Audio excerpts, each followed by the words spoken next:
Bom, como vão vocês? Espero que todos estejam muito bem.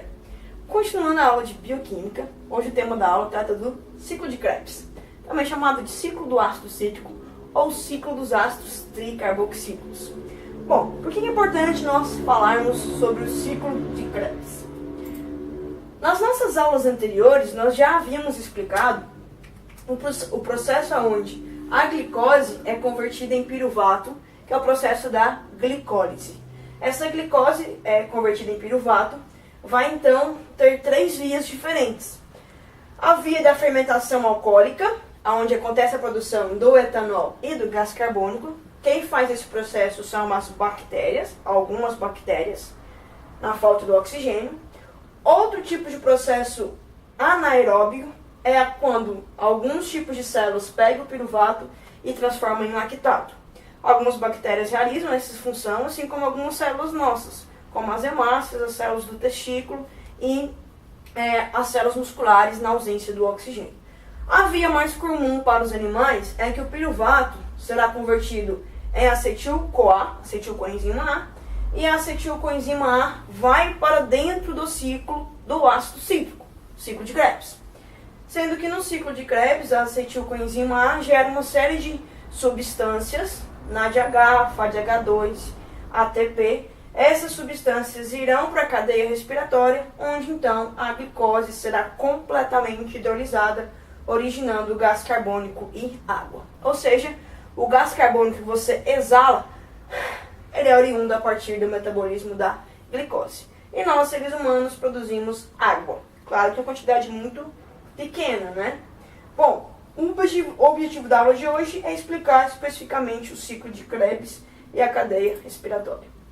Portanto, inicialmente vale lembrar que o processo de glicólise, a glicose, ela é degradada, originando o piruvato. O piruvato não entra no ciclo de Krebs. É necessário uma reação anterior para que ele consiga adentrar a esse ciclo. Nesse sentido, o piruvato irá sofrer um processo de desidrogenização, convertendo o piruvato em acetilcoenzima A. Esse processo, realizado pela enzima piruvato desidrogenase. As proteínas são degradadas em aminoácidos, os aminoácidos são convertidos diretamente em acetil-CoA, e os lipídios são degradados em ácidos graxos. Os ácidos graxos são convertidos direto em acetil-CoA. A acetilcoenzima A entra então no ciclo do ácido cítrico. Reparem aqui uma série de indicações. Esse menos indica elétrons. Esses elétrons são importantes na cadeia respiratória, porque são uma série de transferências de elétron, que são elétrons que estão bastante energizados, que possibilita a produção do ATP. Isso será conteúdo no final da aula. Bom, então nós temos que os nossos nutrientes são, de maneira geral, convertidos sempre em acetilcoenzima A. Essa acetilcoenzima A entra no ciclo do ácido cítrico. Nesse ciclo, ela produz moléculas NADH, FADH2, ATP e GTP, que são moléculas que irão entrar na cadeia respiratória. Então, o ciclo do ácido cítrico, como eu já mencionei, ele recebe o nome de ciclo de Krebs, ou ciclo do ácido cítrico, ou ciclo dos ácidos tricarboxílicos. Uma vez que você ingere alimentos contendo proteínas, polissacarídeos e lipídios, polissacarídeos aqui no caso o principal é o amido, esses nutrientes serão degradados respectivamente no seu intestino em aminoácidos, monossacarídeos, o principal é glicose, glicerol e ácidos graxos. Esses monômeros, eles irão ser convertidos em acetilcoenzima A, que entra no ciclo do ácido cítrico e tem como produto final ATP e gás carbônico, que você elimina através da respiração. Bom, o ciclo do ácido cítrico, assim como a conversão do piruvato em acetil-CoA, é um processo aeróbico, ou seja, um processo que depende dessa organela, da mitocôndria. Uma organela extremamente importante para esse metabolismo aeróbico pela produção de energia. Bom, detalhando então o ciclo do ácido cítrico, ciclo de Krebs, ciclo dos ácidos tricarboxílicos, como vocês desejem chamar esse processo metabólico. Nós temos que a acetilcoenzima A, que você produziu a partir do piruvato, ou dos aminoácidos, ou dos ácidos graxos, essa acetilcoenzima A vai se condensar com oxalocetato. Oxalocetato mais acetilcoenzima A produzem o citrato. Por isso que recebe o nome de ciclo do ácido cítrico, por causa do citrato. O citrato realiza uma reação de isomerização e transforma-se em isocitrato. O isocitrato vai sofrer um processo de redução, transformando-se em alfa-cetoglutarato. Esse processo aqui libera uma molécula de NADH, extremamente importante para a reação seguinte na cadeia respiratória. O alfa-cetoglutarato será convertido em succinilcoenzima A. Esse processo da conversão de cetoglutarato em succinilcoenzima A libera mais uma molécula de NADH. Succinilcoenzima A será convertida em succinato por meio da hidrólise da coenzima A. Esse processo libera uma molécula de GTP ou ATP. Eletricamente são equivalentes. Em termos de energia, eles produzem a mesma energia. A diferença é que o G é uma guanina e o A é uma adenina. O succinato, por sua vez, será convertido em fumarato. Essa conversão libera uma molécula de FADH2. O fumarato será convertido em malato, uma reação que não libera nada.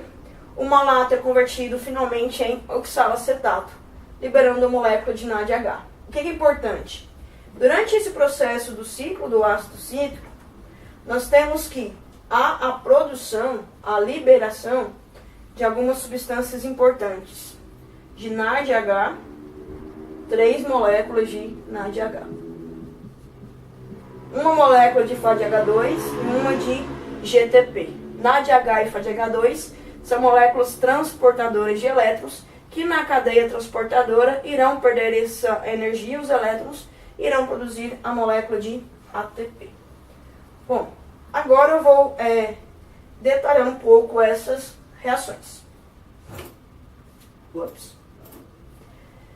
Primeira reação é a conversão do piruvato em acetilcoenzima A. Como eu já mencionei, o ciclo do ácido cítrico começa com a condensação do oxalacetato com acetilcoenzima A. Então é necessário que o piruvato seja convertido produzindo acetil-CoA. Esse processo acontece dentro da mitocôndria. Por isso que é necessário que o piruvato se transporte do citoplasma, aonde tinha acontecido a glicólise, para dentro da mitocôndria. Piruvato na mitocôndria, ele vai reagir com um complexo de enzimas, são 3, 4 enzimas diferentes, e esse complexo recebe o nome de piruvato desidrogenase. Aqui estão ilustrados esse complexo. Então é uma reação complexa que no final produz acetilcoenzima A. Esse processo há a liberação de uma molécula de NADH. Então, uma molécula transportadora de elétrons. Então, a partir da transformação do piruvato em acetilcoenzima A acetilcoenzima A consegue entrar dentro do ciclo do ácido cítrico. Vale ressaltar que no processo de glicólise, uma molécula de glicose origina 2 moléculas de piruvato. Então, tudo que nós iremos explicar aqui tem que ser multiplicado por 2. Então, 2 moléculas de piruvato entram dentro da mitocôndria. Dentro da mitocôndria, 2 moléculas de piruvato são convertidas em 2 acetilcoenzima A.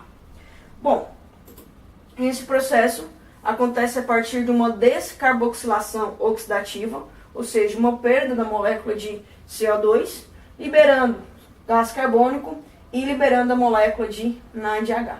Aqui está o complexo da piruvato desidrogenase. São 3 enzimas, mas o importante é saber que dura todo esse processo, no final libera gás carbônico e libera NADH.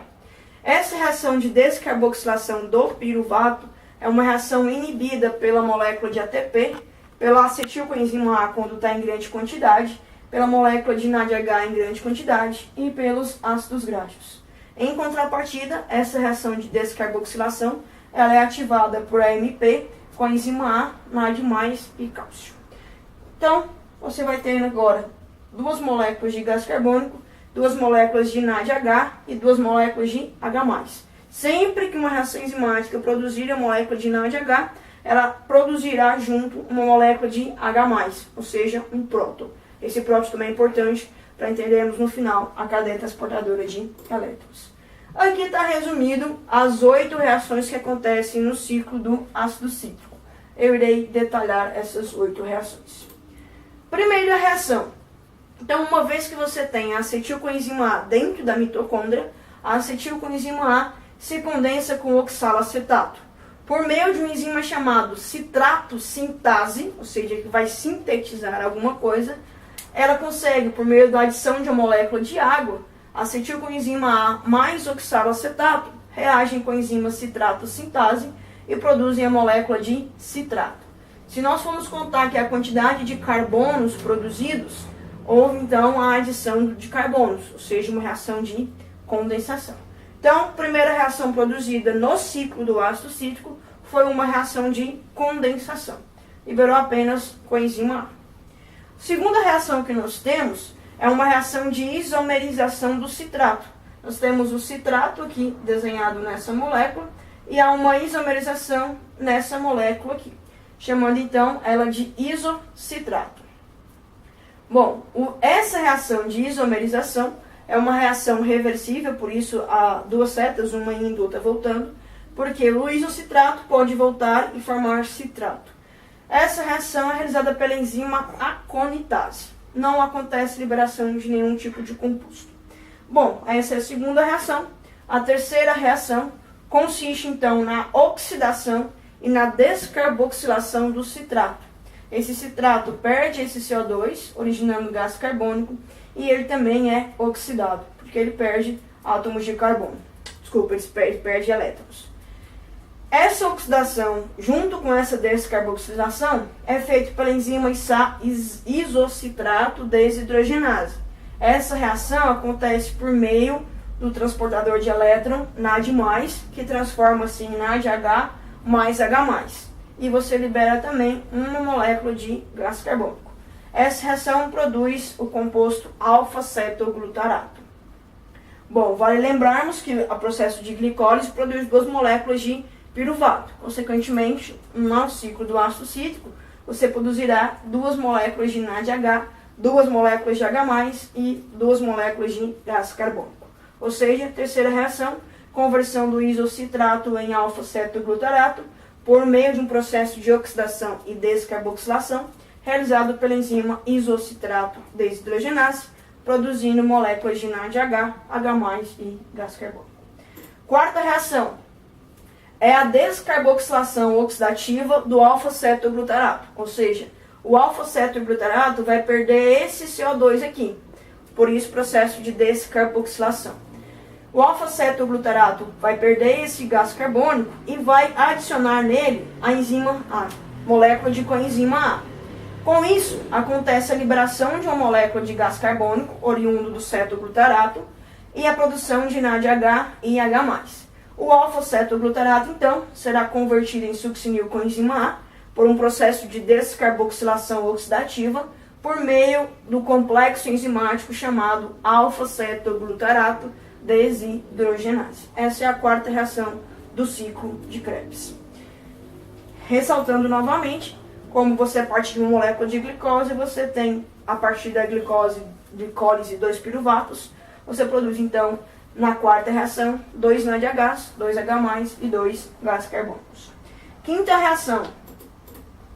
A quinta reação é uma reação de clivagem da succinilcoenzima A. Na reação anterior, a coenzima A foi adicionada a alfa-cetoglutarato, que foi convertido em succinilcoenzima A. Agora acontece um processo de clivagem, de quebra da succinilcoenzima A. Esse processo de quebra produz o composto succinato, e esse processo é realizado pela enzima succinilcoenzima A tiocinase, e acontece a partir da transformação de GTP-IPI em GTP e coenzima A. Ou seja, a clivagem da succinilcoenzima A é um processo energético que possibilita a junção do GTP com PI, originando a molécula energética GTP, que é equivalentemente à molécula de ATP. Só novamente ressaltando, como você parte de uma molécula de glicose, você vai ter 2 moléculas de GTP, na etapa 5 do ciclo do ácido cítrico. Na sexta etapa, o succinato será convertido em fumarato por meio de um processo de oxidação, por meio de uma perda de par de elétrons. Esse processo de oxidação do succinato desidrogenase acontece a partir da conversão do FAD em FADH2, que é um transportador de elétrons. Então, a sexta etapa do ciclo do ácido cítrico consiste na conversão do succinato em fumarato por meio da enzima succinato desidrogenase. Esse processo é uma reação de oxidação que leva à produção da molécula de FADH2. Quando você parte de uma molécula de glicose, você vai ter que produzir duas moléculas de FADH2 no ciclo do ácido cítrico. A sétima etapa consiste na conversão do fumarato em L-malato por meio da enzima fumarase. Essa reação é uma reação de hidratação, ou seja, a molécula de água será adicionada ao fumarato por meio da enzima fumarase, originando agora o composto L-malato. Esse processo de hidratação por meio da enzima fumarase não acontece liberação de nenhum subproduto como NAD ou FAD. Acontece apenas a hidratação, produzindo o L-malato. Na oitava reação, o L-malato será convertido agora em oxalacetato, que foi a molécula que nós condensamos com acetilcoenzima A.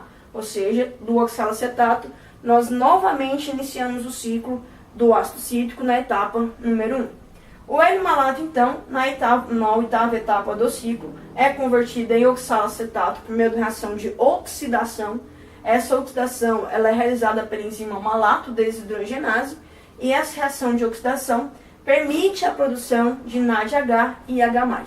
Novamente, ressaltando, quando você parte da molécula de glicose, você produz 2 NADHs e 2 H+. Então, aqui nós explicamos todo o processo do ciclo do ácido cítrico. Condensação do oxalacetato com acetilcoenzima A, produção do citrato, isocitrato, todas as 8 etapas. O que é importante é a quantidade de moléculas liberadas durante esse ciclo, que é o NADH, o FADH2 e o GTP. Nós iremos destacar novamente isso. Então aqui nós temos o ciclo do ácido cítrico com algumas ressalvas. Então, durante o processo do ciclo, há a liberação de 3 moléculas de NADH para um único ciclo. Quando você parte de uma molécula de glicose, você tem 2 piruvatos. 2 piruvatos origina 2 acetil-CoA. 2 acetil-CoA origina 2 ciclos. Então, o 3 NADH vira 6 NADH. Produz a molécula de FADH2 e a molécula de ATP. E isso possibilita, então, uma produção maior de energia do que comparado ao processo de glicólise, e você produz apenas 2 moléculas de ATP. O que eu quero ressaltar aqui? Então, quando você se alimenta, a glicose que entra no seu sangue, ela vai sofrer um sério de processos bioquímicos que nós discutimos desde a glicólise até o ciclo de Krebs, e esses processos produzem alguns subprodutos, como por exemplo, no processo de conversão da glicose em piruvato, que é a glicólise, uma molécula de glicose é convertida em 2 piruvatos. Esse processo libera 2 ATPs e 2 NADHs. Para quem tiver alguma dúvida, volte na aula de glicólise e dê uma recapitulada. O piruvato será convertido em acetilcoenzima A, como nós vimos na aula de hoje, por meio do complexo enzimático piruvato desidrogenase. Essa conversão libera, então, 2 NADHs. O acetilcoenzima A, 2 moléculas de coenzima A, irão entrar no ciclo do ácido cítrico. Como são 2 moléculas, eu tenho que produzir 2 ciclos de Krebs, 2 ciclos do ácido cítrico. No ciclo de ácido cítrico, um ciclo produz um GTP, 3 NAD, 1 FAD. Como nós estamos falando de 2 acetilcoenzima A, 2 ciclos de Krebs produzirão então duplicado. 2 GTP, 6 NADHs e 2 FADHs. Os ATPs, até agora 2 mais 2, 4, eles serão automaticamente utilizados pela célula para a produção de energia. Já as moléculas de NADH e FADH2 deverão passar pela cadeia respiratória, que são transportadores de elétrons. Nesse intuito, a mitocôndria possui algumas camadas, como a membrana externa, a membrana interna e a matriz. Na membrana interna é que acontecerá o transportador de elétrons da cadeia respiratória. E na matriz foi o que aconteceu no ciclo de Krebs que nós explicamos até agora. Então, o ciclo de Krebs acontece na matriz mitocondrial e a cadeia respiratória acontecerá na membrana interna. Bom, essa cadeia respiratória acontece a partir de um processo de fosforilação oxidativa, que seria a partir, então, de vários complexos enzimáticos, complexo 1, complexo Q, e os citocromos de A a C. Sendo que você tem aqui os transportadores, os carregadores de elétrons, NAD e FAD, que eles vão doar par de elétrons. Esses elétrons serão doados para os transportadores, que vão então levar o elétron para o aceptor final, que é o oxigênio. E os prótons que nós produzimos serão bombeados de dentro da mitocôndria para fora. Esse processo produz um fluxo de prótons, que esse fluxo de prótons aumenta do lado de fora da mitocôndria. Esse próton será rebombeado e esse rebombeamento ativa a enzima ATP sintase a produzir ATP a partir de ADP e fosfato inorgânico. Então, o que é importante na fosforilação oxidativa é que o fluxo dos íons de H+, irão ativar o complexo enzimático ATP sintase a produzir o ATP a partir, então, da energia gerada pelo transporte de elétrons. Bom, os elétrons produzidos, então, durante todo o ciclo de Krebs, por exemplo, eles irão ser constantemente bombeados para fora, por meio de canais. Isso irá gerar um excesso de prótons do lado de fora da mitocôndria. Esse excesso de prótons faz com que o próton entre novamente para a mitocôndria. Essa entrada ativa a enzima ATP sintase, produzir a molécula de ATP. O transportador de elétrons funciona da seguinte maneira. Nós temos várias enzimas sequenciais que fazem então o transporte do elétron, levando à formação de água a partir da molécula de oxigênio. Resumidamente, como seria o processo de fosforilação oxidativa na cadeia respiratória? O processo de transporte de elétrons. Nós temos a molécula de NAD, NADH, que possui um par de elétrons. Esse NADH, NADH2, ele vai perder um par de elétrons, doando esse par de elétrons para a molécula de FAD. Esse processo de doação, o elétron está energizado. Faz a liberação, então, de uma molécula de ATP por meio da enzima ATP sintase, explicada no slide anterior. Novamente, o FAD possui um par de elétrons energizado. Esse par de elétrons será transportado para outro complexo enzimático, que é o citocromo B. Esse transporte libera duas moléculas de H+. O citocromo B, que está agora com um par de elétrons, transporta esse par para o citocromo C. Esse transporte gera energia e a partir da enzima ATP sintase, novamente a molécula de ATP será sintetizada. O citocromo C transfere o par de elétrons para o citocromo A. O citocromo A transfere o par de elétrons para o citocromo A3. Esse último transporte, o elétron está bastante energizado, o que ativa a enzima ATP sintase a novamente produzir a molécula de ATP. Bom, o elétron que foi transportado para o citocromo A3 passa para o aceptor final, que é a molécula que é o átomo de oxigênio. Quando o oxigênio recebe esse elétron, junto com os dois H+, que nós produzimos nesse transporte, acontece a formação da molécula de água. Então, nós produzimos a molécula de água a partir dos transportadores de elétron presentes na cadeia respiratória. Bom, de maneira geral, nós temos a seguinte regrinha. Uma molécula de NADH, por meio desses transferências de elétron, a NADH, que é a primeira, produz 1, 2, 3 moléculas de ATP. Então, um NADH produz 3 ATPs por meio da cadeia respiratória. Já a molécula de FADH2, seria a segunda molécula, produz apenas 2 ATPs. Então, uma molécula de FADH2 produz 2 ATPs. Por que isso é importante? Voltando naquele esqueminha anterior, nós temos aqui que a glicólise quebra a glicose originando piruvato e origina 2 ATPs e 2 NADHs. Se um NADH, tá aqui a colinha, se um NADH produz 3 ATPs, 2 NADHs produzem 6 ATPs. 2 NADHs, 6 ATPs. 6 NADHs, 6 vezes 3, 18 ATPs.